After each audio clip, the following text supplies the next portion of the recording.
Le chiffre du jour. Un navire de commerce touche un port français toutes les 6 minutes. Un chiffre qui illustre l'importance du transport maritime dans les échanges commerciaux.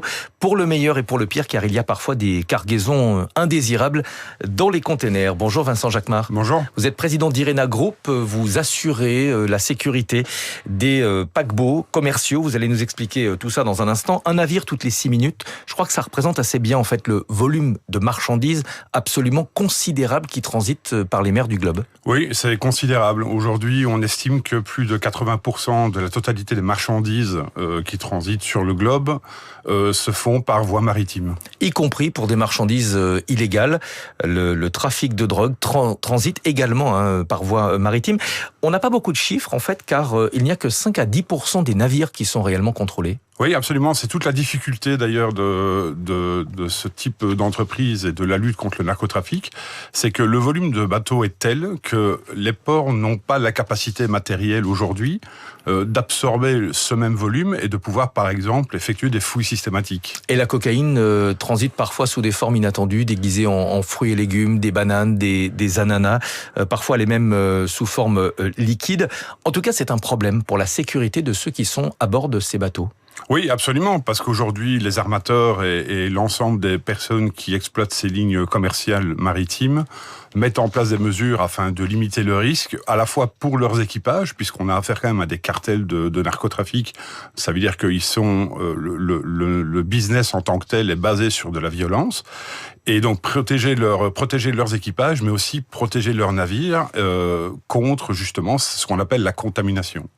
Comment est-ce que vous travaillez avec les armateurs pour sécuriser leur cargaison et leur personnel ? Alors, je pourrais pas m'étendre évidemment sur l'ensemble des mesures qu'on peut prendre. On essaye toujours de prendre un focus assez large, c'est-à-dire qu'au départ, on est contacté par les armateurs parce que eux-mêmes souhaitent mettre en place des mesures pour limiter l'impact du narcotrafic sur leurs activités. Il faut comprendre par exemple que si jamais un bateau est découvert, on découvre de la cocaïne à bord d'un bateau, la procédure administrative derrière est très lourde et donc il y a forcément une immobilisation du bateau.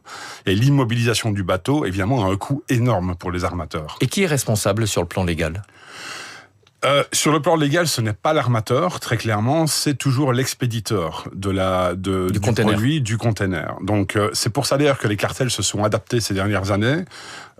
Avant, c'était beaucoup d'opportunisme, c'est-à-dire ils utilisaient les containers qui étaient déjà programmés à effectuer une certaine traversée. Mais évidemment, avec le temps, ils se sont adaptés aux mesures contre le narcotrafic. Et aujourd'hui, par exemple, on a des cartels qui créent des entreprises au point de départ, qui créent des entreprises au point d'arrivée et qui effectuent des échanges entre ces deux entreprises. Vous effectuez de la formation pour les équipages ? Oui, on forme les équipages à réagir correctement en cas ou de découverte de produits stupéfiants à bord ou en cas d'incident en mer, ce qui pourrait arriver aussi.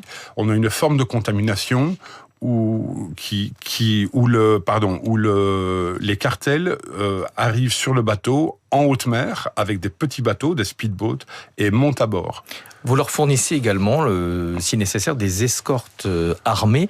Est-ce que ces escortes travaillent directement pour vous ou est-ce que ce sont des sous-traitants ?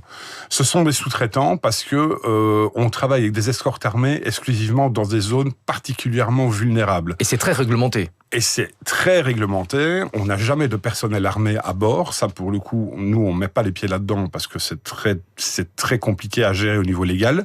Par contre, les escortes armées dans certaines zones, notamment en Colombie, en Équateur, là, c'est assez fréquent. C'est-à-dire, ce sont des bateaux, d'autres bateaux qui circulent à distance du cargo. Absolument. C'est des petits bateaux avec du personnel armé dessus qui va encadrer par exemple, le porte-container à protéger et qui va l'accompagner jusqu'à la haute mer. Merci beaucoup, Vincent Jacquemart, d'être venu nous expliquer les coulisses de ces cargos. Vous êtes le président d'Irena Group et je l'ai dit de vous assurer donc la sécurité des cargos, de la cargaison et évidemment du personnel à bord de ces bateaux. 6h56 à suivre dans un instant la matinale de